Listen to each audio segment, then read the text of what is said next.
Assalamualaikum warahmatullahi wabarakatuh. Sahabat Markisah dimanapun berada, alhamdulillah dan terima kasih kepada yang sudah like dan subscribe. Semoga selalu dalam lindungan Allah dan dipanjangkan keberkahan umurnya. Sebelum menyimak kisahnya, sempatkanlah menulis sholawat kepada Nabi kita di kolom komentar, sebagai tanda penghormatan kita kepada beliau. Allah berfirman dalam surat Al-Ahzab ayat 56, sesungguhnya Allah dan para malaikatnya bersholawat untuk Nabi. Wahai orang-orang yang beriman, bersholawatlah kamu untuk Nabi, dan ucapkanlah salam dengan penuh penghormatan kepadanya. Pak Sastro, seorang tukang kayu tua yang dikenal sangat ahli dalam mengerjakan beragam perabot dari sisa-sisa kayu, berjalan melintasi gang sempit di ujung desa sambil memikul seikat papan bekas pesanan lemari rumah tetangga yang baru selesai dikerjakannya, dan ia melakukannya setelah menunaikan sholat tahajud yang rutin ia dirikan setiap malam. Di depan sebuah rumah bergaya lama, Pak Sastro berhenti, mengetuk pintu pelan, lalu meminta izin pada pemilik rumah untuk membawa pulang kayu bekas yang tersisa, sambil berkata dengan suara lembut, "Pak, kayu-kayu tak terpakai ini boleh saya ambil, agar tak jadi sampah," dan pemilik rumah mengangguk setuju. Sebagai satu-satunya tukang kayu di desa yang menolak keras menggunakan kayu ilegal, Pak Sastro kerap bersitegang dengan Pak Tirto, seorang koramil yang gemar memesan perabot besar dari kayu mahal namun tak jelas asal-usulnya, sehingga pernah terdengar Pak Tirto membentak, "Sastro, kau terlalu kaku. Siapa peduli dari mana kayu ini?" Namun Pak Sastro hanya diam. Siang hari itu, ketika Pak Sastro melangkah pulang, beberapa tetangga melihatnya dengan tatapan heran, karena mereka tahu ia selalu menggunakan sisa-sisa kayu usang, dan salah satu dari mereka bergumam pelan, "Buat apa dia kumpulkan begitu banyak kayu tak berguna, sementara yang lain hanya mengangkat bahu?" Pak Sastro meletakkan kayu-kayu itu di pekarangan rumahnya, menumpuknya di sebelah beberapa potongan kayu lain yang ia dapatkan sebelumnya, sambil menyiapkan peralatan tukang, gergaji, dan pahat yang selalu tergantung rapi di dinding belakang rumahnya. Sore menjelang malam, setelah menunaikan sholat maghrib, Pak Sastro memulai pekerjaan kecilnya memperbaiki atap teras rumah seorang warga, dan ia kembali meminta izin membawa sisa-sisa triplek yang tidak terpakai dengan sopan. "Pak, boleh saya angkut ini? Sekalian lumayan buat kerajinan kecil di rumah." Saat berjalan melewati beberapa warga lain, terdengar gurauan sinis, "Ngapain kau kumpulin kayu-kayu itu? Mau bikin istana dari limbah?" Dan Pak Sastro hanya mengangguk pelan tanpa menanggapi, terus melangkah ke arah rumahnya yang sederhana. Malam hari tiba, Pak Sastro menyalakan lampu minyak di ruang kerjanya yang sempit, menyusun kayu dengan hati-hati, tanpa memunculkan tanda-tanda emosi. Ia hanya memeriksa kekuatan setiap papan yang akan ia gunakan untuk sesuatu yang belum pernah terbayang oleh warga lain. Terdengar suara jangkrik di luar rumah, dan di kejauhan, suara Pak Tirto yang sedang berbincang dengan seseorang sambil tertawa keras. "Hah, si Sastro itu sok suci, ngapain sholat malam terus, kalau ujung-ujungnya tetap miskin?" Namun tidak ada balasan dari Pak Sastro yang sibuk dengan perabot kayunya. Pada malam itu, di antara cahaya lampu temaram, Pak Sastro melanjutkan pekerjaan dengan tenang, mempersiapkan dasar-dasar sebuah proyek besar yang hanya dia yang tahu. Semua dilakukan dengan ketelitian seorang tukang kayu yang tak pernah ingin menyentuh kayu haram, sementara desakan dari Pak Tirto dan olokan warga dibiarkan berlalu bagai angin. Keesokan paginya, ketika Pak Sastro keluar dari rumah dan melihat ke arah hutan di pinggir desa, ia mendapati pemandangan yang makin hari makin gundul, pohon-pohon besar semakin jarang, sehingga orang-orang yang melintas bisa melihat lebih jauh ke dalam, dan ia berkata pelan pada seorang anak yang lewat, "Dek, kamu perhatikan gak, burung-burung sudah jarang berbunyi." Namun anak itu hanya menggeleng. Suara ranting patah dan dedaunan kering berterbangan seiring langkah kaki para penebang liar di kejauhan, yang terkadang tertangkap mata warga yang penasaran, namun tak berani melapor karena takut pada aparat koramil yang diduga terlibat. Sambil terdengar seorang pria berseru dari kejauhan, "Ayo cepat, tebang lagi, sebelum ada yang lihat." Di teras rumah Pak Sastro, biasanya suara kicau burung menyambut matahari terbit, tapi pagi ini hanya angin dingin yang berdesir, dan seorang tetangga lewat sambil berkata, "Burung-burung entah kemana ya, padahal dulu ramai." Namun Pak Sastro tetap berdiri memandang hutan dengan tatapan lurus. Hutan yang dulu menjadi sumber kehidupan ekosistem desa kini berubah menjadi area sunyi, batang pohon berserakan, dan di sela-sela pohon yang tersisa, samar-samar terlihat bekas kem penebang liar dengan potongan kayu gelondongan besar bergeletakan tanpa belas kasihan. Seorang warga yang baru pulang dari mencari rumput bergumam pada Pak Sastro, "Pak, saya lihat bekas tebangan itu dalam, sepertinya mereka nggak takut sama siapapun." Dan Pak Sastro mengangguk perlahan, menunjukkan pemahaman atas situasi yang makin memburuk. Beberapa anak kecil bermain di dekat ladang, berlari tanpa mengerti bahwa hutan yang mulai menipis itu suatu hari tak lagi bisa mereka kenali. sedangkan para dewasa mulai berbisik-bisik di warung kopi tentang peran Koramil dan pasukan misterius yang melindungi penebang ilegal. Di sela-sela kesunyian, terdengar suara gerutu salah satu warga yang kesal dengan keadaan. Kalau begini terus, nanti kita kehabisan air bersih dan tanah jadi longsor. Tapi tak seorang pun berani melaporkan ke pihak berwajib karena takut pada pengaruh Pak Tirto. Matahari semakin tinggi, menyorot garis-garis bekas gergaji di batang pohon yang tersisa, dan Pak Sastro berjalan perlahan di pinggiran hutan, mengamati kondisi tempat yang dulu menjadi habitat burung dan satwa liar, sambil sesekali menyapa orang yang lewat. Hati-hati ya Pak, banyak bekas ranting runcing di sini. Di kejauhan terdengar sayup-sayup suara orang yang memberi perintah. Cepat, serat kayu itu ke truk, jangan sampai ketahuan. Kalau Pak Sastro lihat, nanti dia banyak omong. Dan terdengar tawa kasar, menciptakan suasana tegang yang menyelimuti desa. Pada siang yang terik, Pak Sastro kembali ke rumahnya, membawa beberapa potong kayu kecil yang tak berharga di mata orang lain. Namun di tangan Pak Sastro, potongan-potongan itu akan dirangkai menjadi sesuatu yang belum pernah dilihat siapapun, sementara suasana hutan kian membisu. Di sore hari yang lengang, Pak Sastro mulai merangkai potongan kayu yang ia kumpulkan dengan pola tertentu, menyusunnya menjadi rangka besar yang menyerupai kerangka makhluk raksasa, sementara seorang bocah yang melihat dari pagar berseru penasaran. Pak, lagi bikin apa kok tinggi banget? Namun Pak Sastro hanya tersenyum tipis. Beberapa warga yang melintas memperhatikan dari jauh. Sebagian menganggap itu lemari besar yang aneh bentuknya, sebagian lainnya menggeleng tak mengerti, sementara salah satu tetangga berseloroh. Wah, mau buka toko mebel besar ya Pak? Dan hanya terdengar bunyi pahat beradu kayu sebagai jawaban. Pak Sastro bekerja hingga malam, lampu minyak bergoyang tertiup angin, dan bayangan kerangka kayu itu terpampang menyeramkan di dinding rumahnya, seakan menari-nari, namun ia terus menyambung kayu dengan teliti, memaku, dan mengetam bagian kasar. Dalam proses kerja yang panjang, terdengar suara ketukan halus dari istri tetangga sebelah yang penasaran. Pak Sastro, apa tidak capek malam-malam begini masih bekerja? Namun Pak Sastro hanya mengangguk sopan dan melanjutkan, membiarkan pertanyaan itu tenggelam dalam bunyi serutan kayu. Kerangka itu semakin terbentuk, mulai dari kaki yang kokoh hingga rangka badan yang kuat, dan seorang pemuda desa yang lewat berkomentar, Pak, ini pasti lemari besar untuk orang kaya ya. Tapi Pak Sastro tetap diam, terus mengukur dan meratakan permukaan.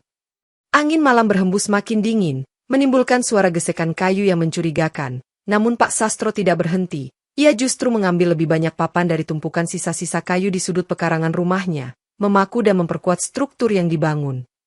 Beberapa anak yang bermain petak umpet di dekat rumah Pak Sastro berhenti sejenak, mengintip proyek misterius itu, dan salah satu dari mereka berbisik, kayak kerangka robot ya, sementara yang lain mengangguk kagum.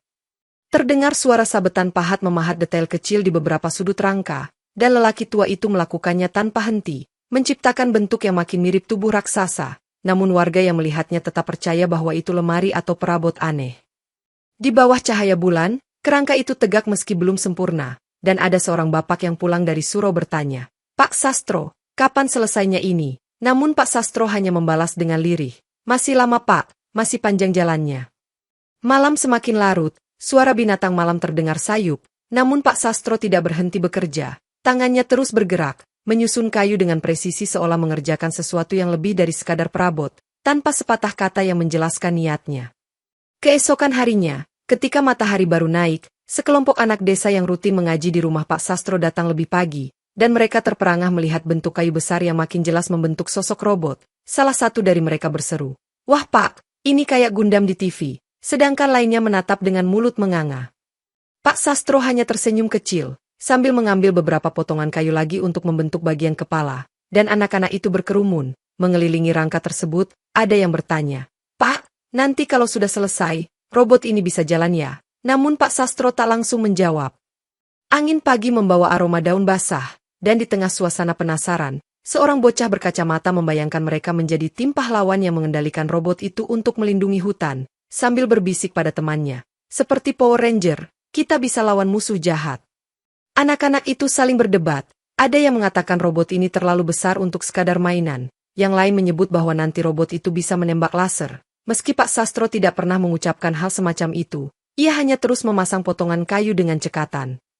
Seorang anak perempuan mendekat, menarik baju Pak Sastro sambil bertanya polos, Pak, apakah robot ini bisa berbicara? Dan Pak Sastro menjawab dengan tenang, Tidak nak. Ini cuma kayu, tapi nanti akan ada sesuatu yang bisa bergerak. Tawa ceria anak-anak mengiringi langkah Pak Sastro yang berpindah mengambil paku, dan terdengar gumam kagum dari mereka. Hebat ya, Pak Sastro, tangannya terampil, semua kayu bekas dipakai, dan Pak Sastro mengangguk sedikit tanpa banyak kata. Seiring matahari meninggi, beberapa warga dewasa yang lewat ikut memperhatikan dan mencemooh. Hah, robot kayu, mau jadi apa ini, Sastro? Namun anak-anak itu justru melindungi Pak Sastro dengan nada polos. Jangan ngejek, nanti robot ini berguna. Pak Sastro terus menyempurnakan bagian dada dan bahu robot, mengukur sudut-sudutnya, sementara anak-anak mulai menyebut nama-nama keren untuk robot tersebut, seperti Raja Wali Kayu, atau Raksasa Pelindung, dan mereka tertawa riang. Suara ketukan palu terdengar stabil, ritmis, mengisi pekarangan rumah Pak Sastro dengan nada harapan yang tak dapat diucapkan, sementara salah satu anak laki-laki menengadah ke atas. Pak, kalau sudah selesai, kami boleh lihat dari dekat bagian dalamnya. Dan Pak Sastro menjawab, boleh, asal hati-hati. Pada siang hari itu, anak-anak berlarian ke sana kemari, membawa cerita tentang robot kayu pada teman-teman mereka, menciptakan kegembiraan kecil yang belum disadari oleh warga dewasa. Sementara Pak Sastro tetap fokus pada rangka yang semakin mendekati bentuk final. Sore hari, ketika Pak Tirto melewati rumah Pak Sastro dengan langkah tegap, ia melihat rangka robot kayu yang menjulang di pekarangan, lalu tertawa keras. Hah, Sastro, kau tukang kayu apa tukang sulap, bikin patung raksasa tapi miskin terus, dan beberapa warga tertawa mengejek. Pak Sastro tidak membalas, ia hanya beranjak mengambil serutan kayu, tapi seorang tetangga yang ikut mengolok berkata, buat apa kayu besar itu? Sastro, mau jadi lemari ajaib, kau kira kau bisa kaya tiba-tiba, namun Pak Sastro tetap tenang. Di antara tawa sinis, seorang ibu yang lewat ikut berkomentar nyinyir, daripada bikin robot dari kayu bekas, mendingan kau bikin perabot untuk jual di pasar, toh hasilnya lebih jelas. Dan Pak Sastro hanya melanjutkan pekerjaannya menghaluskan kaki robot. Anak-anak yang menyaksikan hinaan itu mulai kesal, salah satu dari mereka berseru, jangan hina Pak Sastro, dia orang baik, robot ini pasti ada gunanya. Namun para orang dewasa tertawa lagi. Hah, anak kecil tahu apa? Pak Tirto melangkah mendekat sambil menatap rangka robot dengan tatapan meremehkan. Sastro, mau kau apakan barang aneh ini? Ke pasar juga tak laku, kau buang waktu dan tenaga saja. Dan tak ada jawaban dari Pak Sastro selain bunyi pahat yang terus memahat. Beberapa warga bergerombol menyaksikan, dan salah seorang di antaranya berkata, mungkin dia mau bikin pajangan desa, tapi siapa peduli, dia tak pernah mau pakai kayu bagus yang kutawarkan. Dengan nada mengejek, seakan menantang Pak Sastro. Suasana sore yang seharusnya damai menjadi riuh dengan cemoohan, sementara anak-anak mulai kesal dan menatap Pak Sastro dengan mata bertanya. Pak, kok mereka jahat sekali? Dan Pak Sastro menenangkan mereka. Diamlah nak, terus belajar yang baik. Seorang pemuda yang penasaran ikut bertanya. Pak Sastro, apa gunanya robot kayu ini? Apakah bisa mengangkat barang berat? Dan Pak Sastro menjawab singkat, nanti kau lihat sendiri, tanpa memberikan rincian apapun.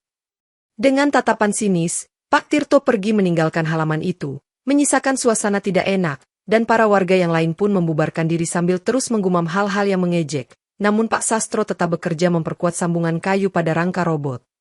Menjelang malam, hanya tersisa anak-anak yang membantu menyusun potongan kecil, memegang paku, dan menyalakan lampu minyak, sementara Pak Sastro tetap diam, fokus pada pengerjaan robot tanpa mengeluh ataupun membalas hinaan, seolah semua itu tidak berpengaruh. Keesokan paginya, robot kayu itu semakin nampak berbentuk, dengan kepala besar yang telah dipasang, tangan yang panjang dan jari-jari dari kayu berukir detail, dan seorang anak bersorak, lihat, seperti tangan robot di film, keren sekali, sementara yang lain bertepuk tangan. Pak Sastro mengetes kekokohan sendi kayu di bahu robot, menarik dan mendorong untuk memastikan ketahanannya, lalu seorang anak bertanya, Pak, robot ini bisa gerakan, dan Pak Sastro mengangguk pelan, nanti bisa, sabar ya. Bagian dada robot telah dilengkapi rongga yang disiapkan untuk mekanisme penggerak sederhana, sementara para anak mengamati dan mendiskusikan. Nanti ada tuas rahasia, kayak di kartunnya, dan anak lain menimpali. Iya, pasti ada tempat kita duduk di dalam. Seorang pemuda desa yang awalnya mencemooh kini justru kagum. Sastro, tangan robotnya halus sekali ukirannya, kau pakai kayu sisa semua.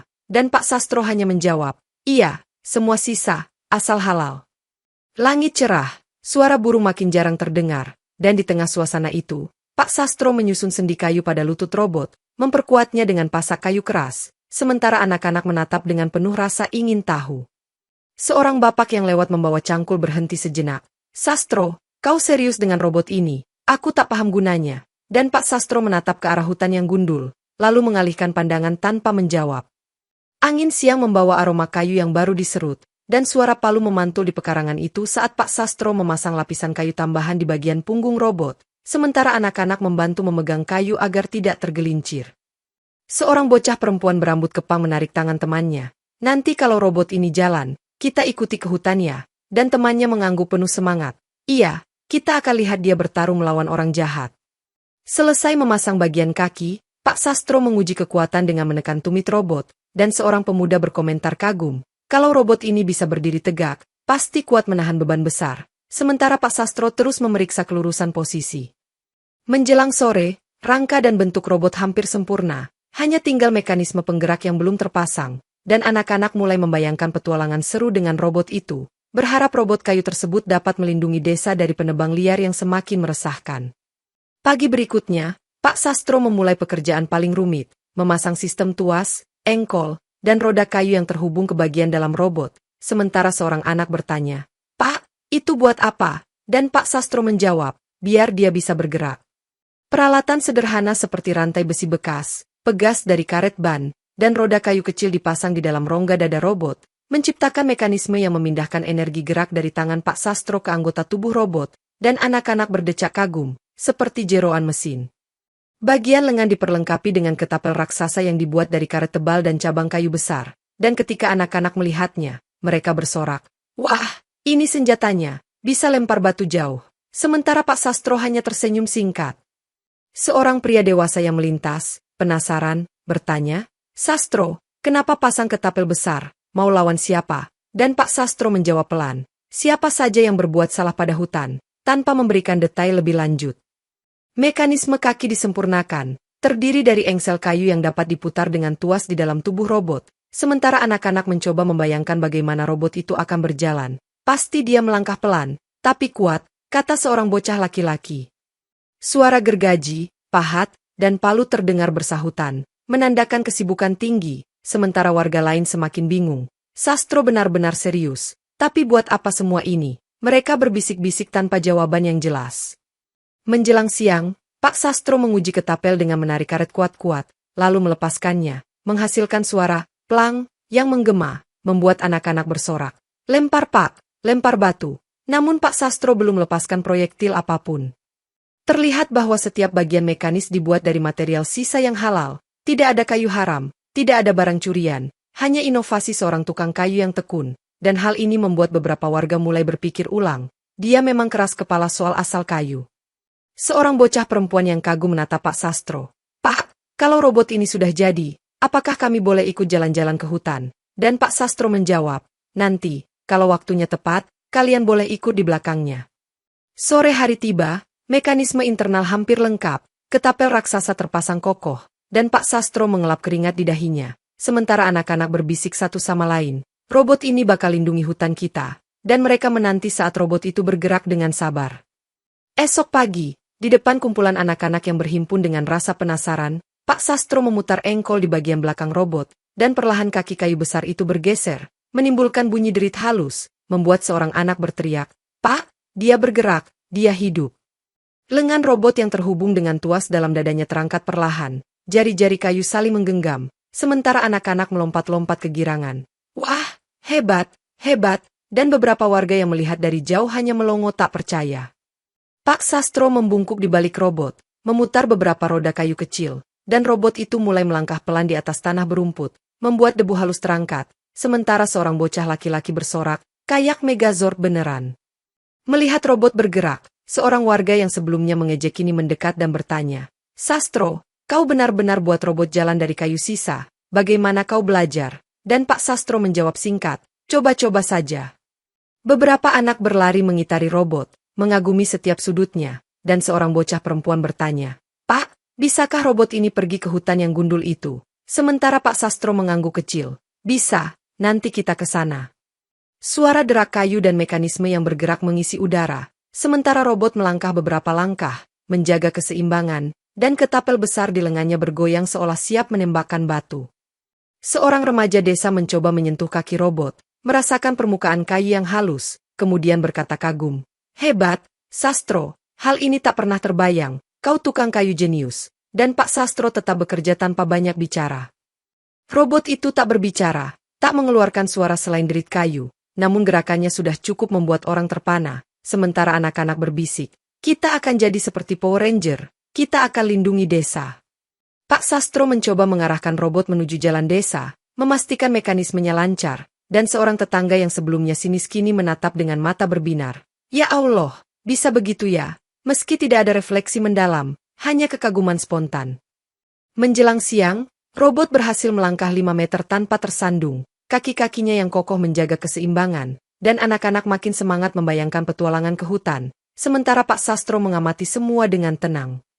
Setelah menguji robot di halaman, Pak Sastro memasukkan beberapa batu sungai ke kantung khusus di samping robot, lalu berkata pada anak-anak, "Kalian tunggu di belakang, kita akan berjalan ke arah hutan," dan anak-anak mengangguk patuh. Robot itu melangkah pelan ke ujung desa, melewati beberapa rumah, membuat para warga keluar penasaran. "Sastro, kau mau kemana dengan benda besar ini?" Dan Pak Sastro menjawab, "Ke hutan, melihat apa yang terjadi." Anak-anak mengikuti dari belakang, menjaga jarak aman, sambil saling berbisik. "Kita seperti tim pahlawan, robot ini akan menakut-nakuti orang jahat," dan mereka menahan tawa riang, tidak ingin mengganggu konsentrasi Pak Sastro. Di jalan setapak menuju hutan, tanah bergelombang dan penuh akar, namun robot itu tetap melangkah perlahan, kaki-kakinya yang kuat mampu menopang berat tubuhnya, sementara Pak Sastro sesekali menghentikan untuk membetulkan letak engkol. Seorang petani yang sedang mencangkul di kebun pinggir hutan tercengang melihat robot kayu mendekat. "Astaga, Sastro, kau bawa makhluk apa ini?" Dan Pak Sastro hanya mengatakan, "Hanya sebuah alat untuk menjaga hutan." Semak-semak berderak ketika robot melewatinya, burung-burung yang tersisa terbang menjauh, dan anak-anak yang mengikuti di belakang menatap dengan kagum. Tidak ada suara keraguan di antara mereka, hanya antusiasme. Beberapa warga yang penasaran menyusul dari jauh, tak berani mendekat, mereka membisikkan gosip. Mungkin Sastro mau melawan penebang liar itu, dan yang lain menambahkan, "Bisa jadi, dia aneh tapi mungkin berguna." Matahari menembus celah daun, menerangi robot yang melangkah mantap, dan anak-anak mulai melihat batang pohon yang ditebang. "Itu bekas kapak Pak," kata seorang anak, menunjuk bekas tebasan kasar di pohon yang tumbang. Pak Sastro mengarahkan robot lebih dalam, mendekati area yang dulunya rimbun namun sekarang terbuka, sementara mekanisme ketapel dicek agar siap digunakan sewaktu-waktu, menimbulkan decak kagum dari anak-anak. "Senjatanya mantap juga," ujar salah satu dari mereka. Di ujung jalur, sebelum benar-benar memasuki area tebang liar, Pak Sastro menghentikan robot sejenak, memeriksa kondisi engsel, dan anak-anak berdiri berjajar, menanti dengan penuh harap, tanpa tanya berlebihan, hanya menunggu perintah selanjutnya. Di tengah hutan yang sudah rusak, robot kayu muncul dari balik pepohonan yang tersisa, mengejutkan para penebang liar yang sedang sibuk menebang pohon besar. Seorang dari mereka berseru panik, "Apa itu? Ada raksasa kayu," dan yang lain menghentikan gergaji. Pak Sastro memutar tuas di dalam rongga robot, mengangkat ketapel raksasa, menarik karet kuat-kuat, sementara anak-anak yang bersembunyi di balik semak-semak menahan nafas. "Lihat, Pak Sastro sudah siap," kata seorang bocah dengan mata terbelalak. Lemparan batu besar meluncur dari ketapel, menghantam tanah di depan kaki para penebang, menghamburkan tanah dan serpihan kayu, membuat mereka berteriak ketakutan. "Kabur! Kabur!" Dan mereka mulai lari tunggang langgang. Salah satu penebang mencoba melawan dengan melempar kapak ke arah robot, tapi kapak itu hanya membentur kaki kayu yang keras, terpental, membuat penebang itu mundur dengan wajah pucat. "Ini gila, raksasa itu kuat," serunya. Anak-anak di belakang robot tertawa kecil sambil menutup mulut. "Mereka takut, mereka lari," ujar seorang bocah, sementara Pak Sastro memutar tuas lain agar robot sedikit maju, mengintimidasi para penebang yang tersisa. Beberapa penebang mencoba bersembunyi di balik tunggul pohon, tapi sekali lagi batu dilontarkan dari ketapel, menghantam batang kering di dekat mereka, memaksa mereka keluar dan berlari ke arah yang berlawanan, menjauh dari raksasa itu, teriak salah satu. Pak Sastro dengan tenang mengarahkan robot agar tidak terlalu dekat dengan penebang. Hanya cukup membuat mereka takut, dan anak-anak bersorak pelan. "Hebat, robot ini bikin mereka kabur," seru seorang anak dengan nada gembira. Di langit, suara burung jarang terdengar, tetapi di tanah, suara langkah kaki penebang yang melarikan diri menggema, sementara robot berdiri tegap, seakan menjadi penjaga yang tak tergoyahkan. Salah satu penebang tergelincir saat lari, berteriak memanggil temannya, "Tunggu, jangan tinggalkan aku." Namun yang lain sudah kabur terlalu jauh. Mereka semua tak berani menoleh ke belakang. Pada akhirnya, Area hutan yang tadinya dipenuhi suara gergaji dan teriakan perintah kini sunyi kembali. Hanya ada robot kayu yang berdiri kokoh dan anak-anak yang bersorak pelan di belakangnya, menandakan bahwa perlawanan tak harus dengan senjata tajam, tapi cukup dengan keberanian dan keteguhan. Malam hari setelah penebang itu diusir, kabar tentang robot kayu Pak Sastro sampai ke telinga Pak Tirto, yang tengah duduk di pos koramil bersama beberapa anak buahnya. Apa? Raksasa kayu? Sastro sudah gila, teriaknya marah. Salah satu anak buahnya menjelaskan bagaimana robot itu mengusir para penebang, dan Pak Tirto menghantam meja dengan kepalan tangan. Kurang ajar, dia ganggu bisnis kita, tak bisa dibiarkan. Serunya, membuat para prajurit meneguk ludah. Tanpa banyak kata, Pak Tirto memerintahkan beberapa orangnya untuk mencari tahu di mana robot itu disimpan. Cari Sastro, hancurkan robotnya, kubayar kalian lebih, ujarnya, sementara anak buahnya mengangguk patuh. Di sudut pos, suara jangkrik terdengar. Namun suasana tegang, dan seorang prajurit bertanya ragu. Pak, kalau robot itu kuat, bagaimana? Tapi Pak Tirto meremehkan. Itu cuma kayu, potong saja dengan kapak, selesai. Perintah telah diberikan. Beberapa anggota koramil bergegas menuju desa dengan senjata tumpul, linggis, dan gergaji, menembus malam yang gelap dengan niat jahat menghancurkan karya Pak Sastro. Sementara itu, Pak Tirto tertawa pelan. Sastro pikir dia bisa jadi pahlawan hutan. Dia hanya tukang kayu miskin, katanya, dan beberapa orang di sampingnya tersenyum kecut setuju. Angin malam menerpa pohon bambu di sekitar pos, menciptakan suara gesekan halus, tetapi di dalam pos, hanya ada rencana jahat yang dipersiapkan dengan tenang. Seseorang datang melapor bahwa penebang liar kini ketakutan, mereka tak berani kembali ke hutan, dan Pak Tirto makin marah. Sastro akan kuhancurkan, agar penebang mau bayar lagi, ujarnya ketus. Para prajurit koramil yang telah dikirim membawa cahaya lentera untuk menerangi jalan, diam-diam mencari rumah Pak Sastro, berharap menemukan robot kayu itu dalam keadaan tidak dijaga. Malam kian larut, rencana balas dendam ini bergerak tanpa diketahui warga lain, sementara Pak Tirto duduk dengan wajah masam, yakin bahwa besok pagi robot kayu itu sudah tinggal puing, dan bisnisnya akan kembali lancar. Di tengah malam, saat Pak Sastro sedang memperbaiki engsel robot yang sedikit longgar, terdengar suara langkah kaki mendekat, dan sinar lentera menembus pagar kayu rumahnya, membuatnya berhenti bekerja sejenak. Beberapa prajurit koramil meloncat masuk halaman, mengendap-endap di sekitar robot, dan salah satu dari mereka berbisik, "Itu dia, potong kakinya dulu," sementara yang lain menghunus linggis. Pak Sastro muncul dari belakang robot, menyalakan lampu minyak, lalu melihat prajurit itu. "Siapa kalian? Mau apa?" tanyanya dengan suara tegas, namun mereka tak menjawab, malah memukul kaki robot dengan linggis kuat-kuat. Suara kayu retak terdengar, robot bergoyang sedikit, dan Pak Sastro berusaha menghalangi, namun seorang prajurit mengayunkan batang besi ke arah Pak Sastro, memaksanya mundur beberapa langkah. Anak-anak yang sering mengaji di rumah Pak Sastro mengintip dari balik jendela, melihat betapa robot itu dirusak, membuat mereka berbisik dengan takut. Mereka jahat, merusak robot Pak Sastro. Salah satu prajurit menggergaji bagian lutut robot, serpihan kayu berhamburan, dan yang lain membentak, "Jangan banyak omong, selesaikan cepat," sambil terus mengawasi Pak Sastro. Pak Sastro mencoba mendekat, namun didorong kasar oleh prajurit lain, membuatnya terhuyung, sementara bunyi gergaji makin intens, memotong sambungan kayu yang dengan susah payah telah dirangkai. Robot itu akhirnya lemah, kaki kanannya patah, berdiri miring dan nyaris roboh, membuat salah seorang prajurit tertawa puas. "Hah! Mudah sekali menghancurkan kayu tak bernyawa ini." Para prajurit mulai mundur, meninggalkan halaman setelah memastikan robot itu rusak, dan sebelum pergi seorang dari mereka mengejek, "Sastro, kau tak akan bisa menolong hutan lagi, robotmu cuma kayu rapuh." Malam yang hening berubah menjadi duka, potongan kayu berserakan di tanah. Pak Sastro duduk di samping robot yang rusak, tidak menangis atau mengeluh, hanya mengumpulkan potongan dan mencoba menyelamatkan apa yang bisa diselamatkan. Pagi berikutnya, anak-anak yang biasa mengaji di rumah Pak Sastro datang lebih awal, melihat robot itu telah rusak parah, kaki patah dan beberapa sambungan hancur. Mereka saling berpandangan dengan sedih. "Kenapa ini terjadi?" tanya seorang anak. Pak Sastro sedang memungut serpihan kayu dengan tenang, tidak banyak bicara, sementara anak-anak mendekat. "Pak, kita harus perbaiki robot ini," ujar seorang bocah dengan nada yakin, meski tidak tahu caranya. Beberapa anak mulai mengumpulkan kayu-kayu jatuh di sekitar halaman, menumpuknya di sudut, dan anak lain berkata, "Kita punya banyak kayu sisa di kebun bapak saya, bisa kita pakai." Yang lain menyahut, "Ayo, ambil." Seorang anak laki-laki yang lebih tua mengusulkan, kita bekerja sama, seperti tim Power Ranger, perbaiki robot ini, agar bisa lawan orang jahat lagi, dan anak-anak mengangguk setuju tanpa ragu. Pak Sastro awalnya terdiam, namun ketika melihat kesungguhan anak-anak, ia mengangguk. Baik, kita coba, ujarnya singkat, memerintahkan mereka mengambil paku, palu, dan kayu pengganti.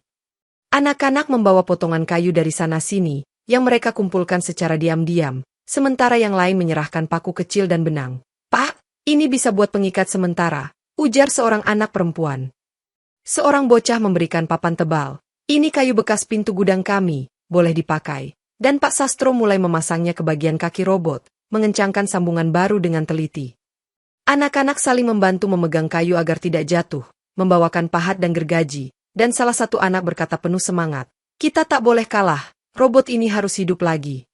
Perlahan, rangka kaki yang patah diganti dengan potongan kayu lebih kuat, sendi diperkuat dengan pasak tambahan, dan anak-anak mengamati dengan kagum. Pak Sastro hebat, walau rusak masih bisa diperbaiki, ujarnya. Menjelang siang, bentuk robot mulai kembali tegak meski belum sempurna. Anak-anak tersenyum kecil, memahami bahwa gotong royong dan keberanian mereka dapat membantu Pak Sastro. Meski tanpa banyak kata, mereka tahu tujuan berikutnya, melindungi hutan. Malam itu, ketika Pak Sastro tertidur lelah, anak-anak berkumpul di sudut pekarangan, menyalakan lentera kecil, dan berbisik satu sama lain. Kita harus bantu Pak Sastro mempersenjatai robot ini, kata seorang anak laki-laki dengan suara pelan. Mereka mengingat sabda Pak Sastro tentang haramnya kayu ilegal, tentang pentingnya menjaga hutan, maka mereka berencana menambah penguat pada robot. Kita pasang lapisan kayu lebih tebal di kakinya, ujar anak lain. Salah satu anak menawarkan ide, saya punya potongan kayu jati bekas tiang rumah yang roboh, itu kuat sekali, dan yang lain menyetujui. Ya, besok bawa ke sini, kita minta Pak Sastro pasang. Mereka juga berencana memasang pelindung di tangan robot. Kita tambahkan bilah kayu runcing biar robot bisa menusuk kalau perlu, bisik seorang bocah sambil menggambar sketsa kasar di tanah. Seorang anak perempuan mengusulkan agar mereka juga membuat topeng kayu untuk robot, sehingga terlihat lebih menakutkan. Nanti kita beri warna dengan arang, biar garang, ujar anak itu sambil tertawa pelan. Rencana itu dibahas tanpa suara keras, karena mereka takut warga dewasa yang pro penebang liar mendengar. Kita harus diam-diam, jangan sampai ada yang tahu, kata seorang anak yang lebih tua.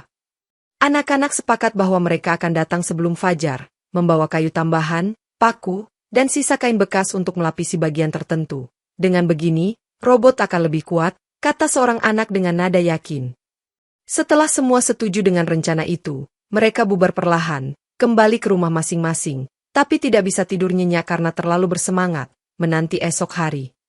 Seekor jangkrik bernyanyi di sudut pekarangan, menemaninya kesunyian malam, sementara anak-anak membawa tekad besar di hati mereka, tanpa perlu mengungkapkan keinginan selain melindungi hutan. Tanpa sepengetahuan Pak Sastro, anak-anak telah menyusun rencana detail untuk memperkuat robot, dan semua itu akan terlaksana besok pagi, menjadikan robot kayu lebih tangguh dalam menghadapi musuh yang mencoba merusaknya lagi. Keesokan subuh, anak-anak datang sebelum matahari terbit, membawa kayu-kayu kuat, paku tambahan, serta kain bekas. Lalu mereka mengetuk pintu rumah Pak Sastro dengan hati-hati. Pak, bangun, kita mau bantu, ujar mereka serempak. Pak Sastro membukakan pintu, melihat anak-anak dengan bahan-bahan itu, mengerti maksud mereka, ia langsung mengajak mereka ke robot, mulai memasang lapisan kayu baru pada kaki yang telah rusak, memperkuatnya dengan pasak tambahan. Anak-anak menyerahkan kayu jati yang lebih tebal, Pak Sastro memotongnya menjadi bilah runcing, memasangnya di lengan robot. Sekarang kalau diserang, robot ini bisa menangkis, ujarnya singkat. Mereka juga memasang semacam tameng dari potongan papan tebal di bagian dada, dan seorang anak berkomentar, sekarang robot ini jadi lebih garang, musuh pasti takut, sambil tersenyum puas. Kain bekas dililitkan di beberapa sendi agar tidak terlalu licin, dan anak-anak menatap hasilnya dengan kagum. Robot ini tampak lebih kokoh, Pak, ujar seorang anak perempuan sambil bertepuk tangan pelan. Pak Sastro menarik engkol, menguji gerak kaki dan tangan, robot bergerak lebih lancar dan stabil, meski beratnya bertambah. Bagus, makin kuat, kata salah satu bocah yang memerhatikan detail pergerakan. Sebelum matahari benar-benar terbit, robot telah menjadi sosok yang lebih menakutkan, tinggi, kokoh, dengan lengan yang dilengkapi bilah kayu runcing, dan anak-anak menatapnya dengan tatapan puas. Kita sudah seperti tim pembuat robot sungguhan, kata seorang bocah dengan nada gembira, dan yang lain mengangguk. Iya, sekarang takkan mudah dihancurkan. Pak Sastro menyiapkan ketapel lagi, memasang karet lebih kuat, lalu memandang ke arah hutan, tidak bicara banyak, hanya memutar engkol untuk memastikan robot siap beraksi kapan saja. Setelah persiapan selesai, anak-anak dan Pak Sastro berdiri mengelilingi robot, menikmati momen kebangkitan sang raksasa kayu, yang kini siap menghadapi ancaman penebang liar dan para pelindung korup yang membela mereka. Siang harinya, setelah robot diperkuat, Pak Sastro membawa robot itu ke pinggir hutan. Anak-anak mengikuti di belakang seperti pasukan kecil. Ayo kita usir penebang itu, seperti kemarin, ujar seorang anak dengan bersemangat. Robot melangkah mantap, kaki kayunya tidak lagi goyah, dan ketika mencapai area bekas penebangan, mereka menemukan penebang liar tengah bekerja. Lihat, mereka kembali lagi, kata seorang bocah, menunjuk ke depan. Pak Sastro memutar tuas, mengangkat lengan robot, dan anak-anak berteriak, "Pergi dari sini, jangan tebang pohon lagi." Suara mereka nyaring, membuat penebang liar menoleh panik. Batu besar dilepas dari ketapel, menghantam tanah di dekat kaki penebang, menghamburkan debu. "Lari!" Raksasa itu datang lagi, teriak salah satu penebang yang langsung meninggalkan gergaji. Sebagian penebang mencoba melarikan diri, namun terhalang oleh semak-semak, dan anak-anak bergerak di sisi robot. "Ini tanah kita, hutan kita, kalian tidak berhak," teriak seorang anak dengan nada tegas. Robot melangkah mendekat, bilah runcing di tangannya terlihat mengancam, membuat para penebang gemetar. "Mereka lebih siap sekarang," teriak seorang penebang, melarikan diri secepat mungkin. Ketapel ditarik lagi, batu kedua meluncur ke pohon tumbang, pecahannya beterbangan, memaksa penebang yang tersisa pergi dengan ketakutan, meninggalkan alat mereka. Anak-anak bertepuk tangan, beberapa mengucap takbir, Allahu Akbar, membuat suasana makin tegang bagi penebang yang tersisa. "Mereka bukan main-main," gumam seorang penebang sebelum kabur.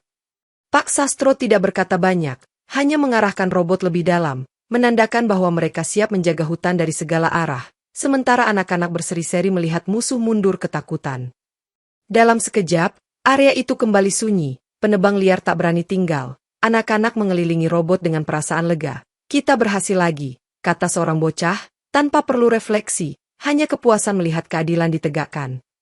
Tidak lama setelah penebang kabur, terdengar suara langkah berat. Pak Tirto muncul dengan beberapa prajurit Koramil bersenjata linggis dan parang. "Hentikan, Sastro!" teriaknya dari kejauhan. Robot berbalik, menatap kelompok tersebut dengan mata kayu tak bernyawa, sementara anak-anak berkerumun di belakang robot. Salah satu dari mereka berbisik, "Itu Koramil, mereka yang merusak robot kemarin." Pak Tirto maju, wajahnya marah. "Sastro, kau buat masalah, penebang kayu bayarku. Sekarang mereka kabur, kau ganggu bisnisku," serunya lantang, menghunus parang di tangan kanannya. Pak Sastro berdiri di balik robot, memegang tuas, tidak banyak berkata, hanya memutar engkol agar ketapel siap menembak, sementara anak-anak mencengkeram tangan satu sama lain. "Jangan takut," ujar salah satu anak perempuan. Melihat anak-anak berdiri di belakang robot, Pak Tirto menjadi ragu.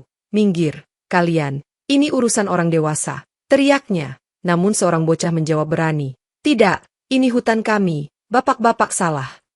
Prajurit Koramil mendekat, mencoba mengancam dengan linggis, namun robot bergerak, mengayunkan lengan runcingnya ke arah tanah di depan mereka, memaksa mereka mundur. "Hati-hati, benda itu bisa melukai," seru salah satu prajurit. Pak Tirto memerintahkan serangan. "Serang, hancurkan robot itu." Tetapi prajurit ragu karena ada anak-anak di sekitar, dan salah satu prajurit berbisik, "Kalau kena anak-anak, kita masalah besar, Pak."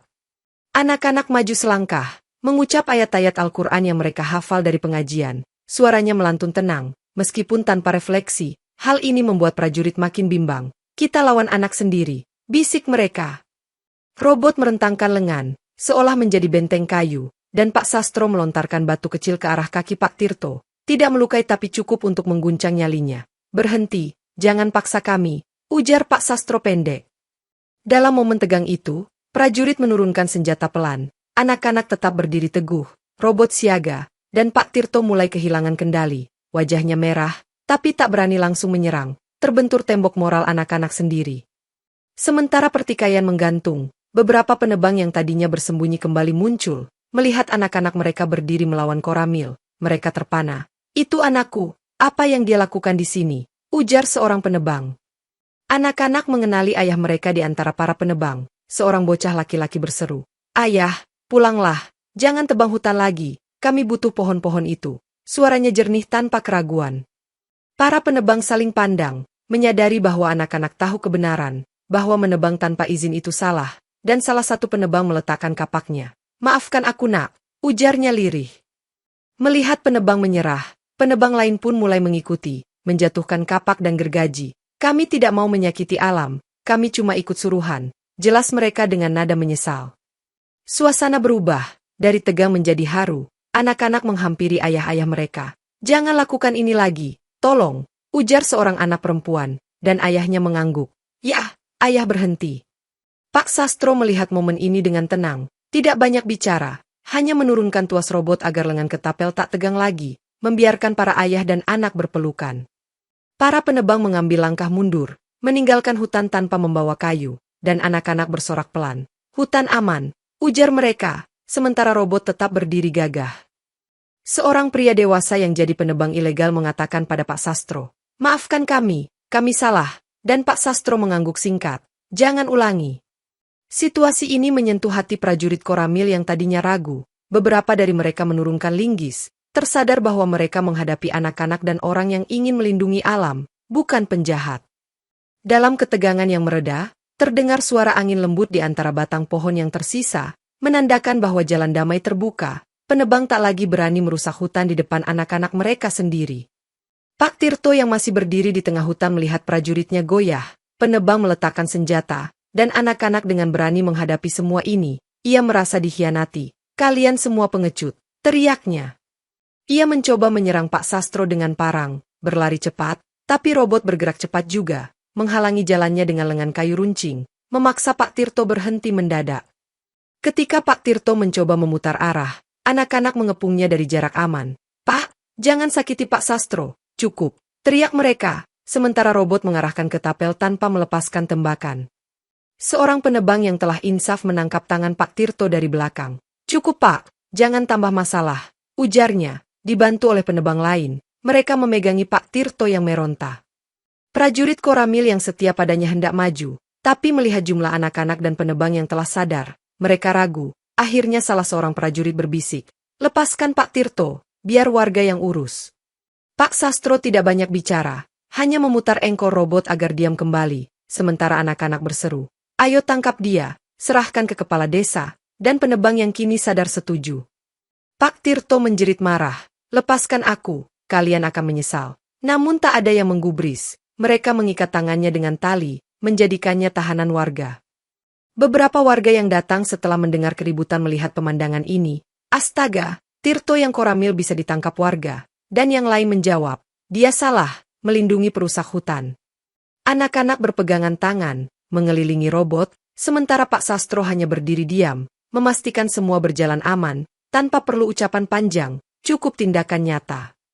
Pada akhirnya, Pak Tirto tak berkutik. Jatuhlah ia dari posisinya sebagai penguasa korup, diikat dan dibawa ke desa, sementara robot dan anak-anak kembali dengan kepala tegak, menunggu keputusan yang adil dari para tetua.